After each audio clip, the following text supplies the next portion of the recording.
En México, las historias de terror no solo se cuentan en leyendas o en calles embrujadas, también existen en los archivos olvidados.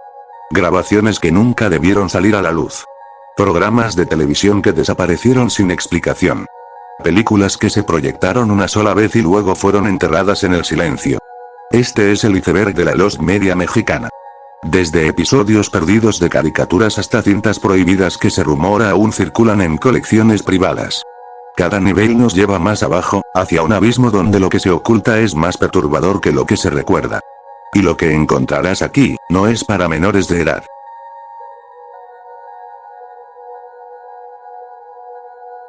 En la historia del doblaje mexicano, existen grabaciones que se esfumaron con el tiempo.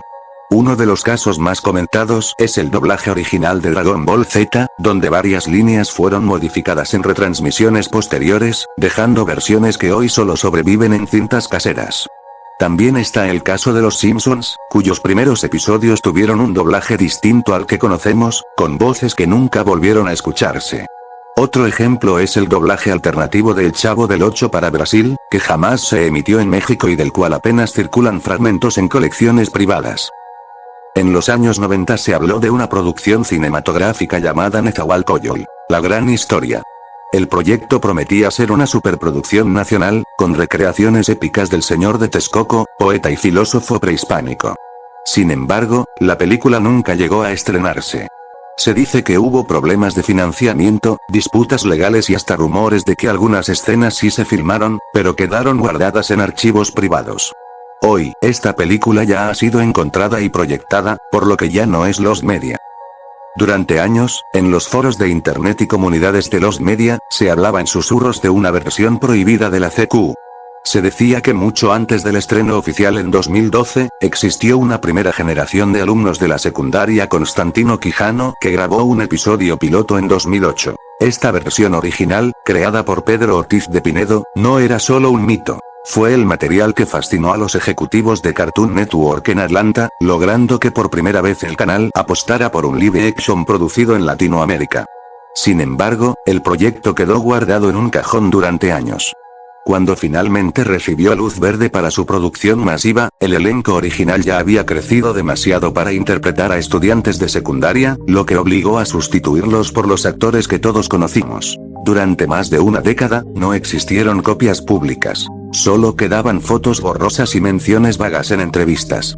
El piloto de 2008 se convirtió en un fantasma digital, una pieza de historia televisiva que parecía destinada a desaparecer, hasta ahora. En un giro inesperado para la cultura popular, este material ha sido encontrado y liberado. En septiembre de 2025, como parte de una estrategia de nostalgia y para celebrar el universo de la serie, incluyendo la CQ nuevo ingreso, Canal 5 liberó oficialmente el episodio piloto completo en sus plataformas digitales. El hallazgo permitió a los fans ver finalmente a los primeros Ángel, Clara y Monche, revelando una trama casi idéntica al primer capítulo conocido, pero con una energía y rostros que hoy son un testimonio de lo que pudo ser. El fantasma finalmente ha salido de la sombra de la secundaria Constantino Quijano.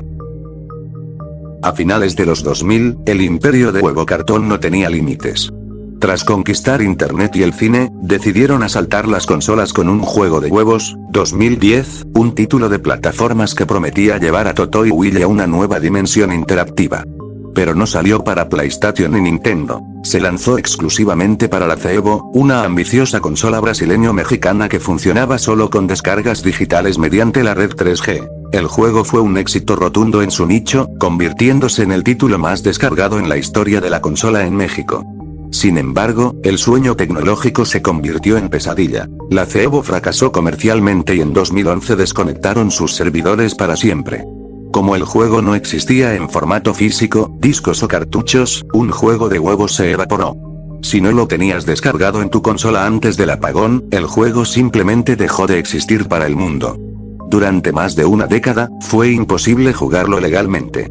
Se convirtió en una leyenda de foros de preservación, hasta que la persistencia de la comunidad de Lost Media dio frutos. El rescate de datos. Coleccionistas que aún conservaban sus consolas CEVO con el juego instalado lograron extraer los datos del disco duro, emulación y dump. Actualmente, el juego se considera parcialmente encontrado. Existen archivos del juego, Dooms, que circulan en sitios de preservación, y gracias a emuladores experimentales de CEVO, hoy es posible ver fragmentos del gameplay e incluso jugar algunas secciones. Lo que falta. Aunque el código base se ha salvado, la experiencia original y ciertos contenidos que requerían conexión a la cigotienda. La tienda virtual de CEVO, siguen siendo difíciles de replicar al 100%. Lo que pudo ser el inicio de una gran franquicia de videojuegos, terminó como un código rescatado de un hardware obsoleto, recordándonos lo frágil que es la historia digital. En 1983, México intentó alcanzar las estrellas con Roy del espacio, una ambiciosa apuesta que prometía ser la respuesta nacional a las grandes epopeyas intergalácticas. Sin embargo, lo que aterrizó en las salas fue un experimento fallido que colapsó bajo el peso de sus propias carencias técnicas. Tras apenas 2 días de exhibición en 12 salas de la Ciudad de México, la cinta se desvaneció, convirtiéndose en el santo grial del Lost Media mexicano. Durante décadas, solo sobrevivieron recuerdos borrosos y un puñado de fotogramas que alimentaron su leyenda como un fantasma cultural que, según dicen, congeló la industria de la animación en el país por años. Pero el misterio ha comenzado a revelarse. Tras 42 años de búsqueda, la película ha sido parcialmente encontrada. Gracias al esfuerzo de investigadores y coleccionistas de la comunidad de Lost Media, se logró recuperar una copia física de la obra. Aunque el hallazgo es un hito histórico, el material se encuentra en un proceso delicado de digitalización y restauración, permitiéndonos finalmente ver los fragmentos de ese sueño roto que, por fin, ha dejado de ser un mito para volver a ser cine. Se acerca una nave. Escondámonos.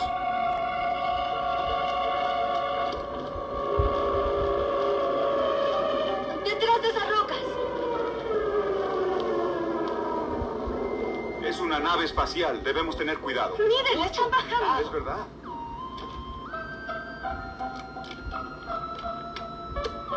Es posible que vengan a darnos la bienvenida. ¿Tú crees? Pues no estoy muy seguro. Imagina que es 1998, y en todas las televisiones del mundo unos seres coloridos con antenas llamados Teletubbies están hipnotizando a los niños.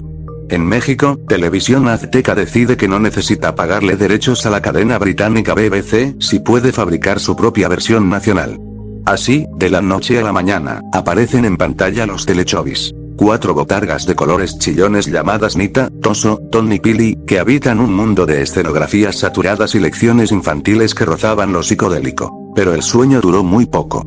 Lo que empezó como una apuesta por el público preescolar terminó en un desastre jurídico de proporciones internacionales. La BBC no tardó en notar que el parecido no era una coincidencia, sino un plagio descarado, y lanzó una amenaza de demanda millonaria.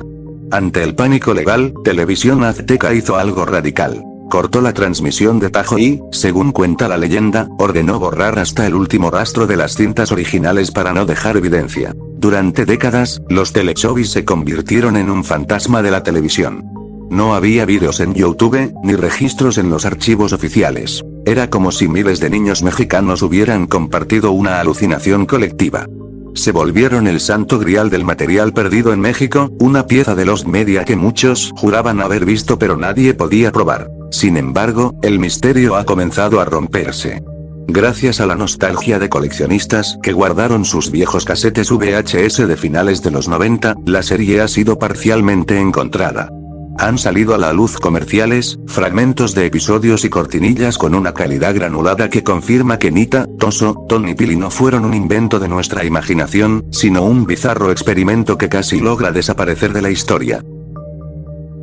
Esta es la historia de la película que México despreció, pero que un país entero al otro lado del océano adoptó como su propio himno nacional. Un día de vida, 1950, es el caso más extraño de supervivencia cultural en el cine de oro. Dirigida por el legendario Emilio "El Indio" Fernández, la cinta nos presenta al coronel Lucio Reyes, un revolucionario sentenciado a muerte cuya ejecución cae, por cruel destino, el mismo día del cumpleaños de su madre.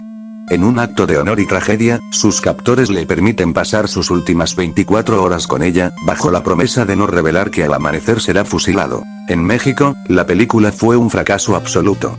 La crítica la destrozó y el público la ignoró, condenándola a las bodegas de la Cineteca donde los negativos empezaron a pudrirse. Parecía que el destino de Lucio Reyes era morir 2 veces, en la ficción y en la memoria colectiva. Pero el milagro ocurrió en 1952, en la antigua Yugoslavia.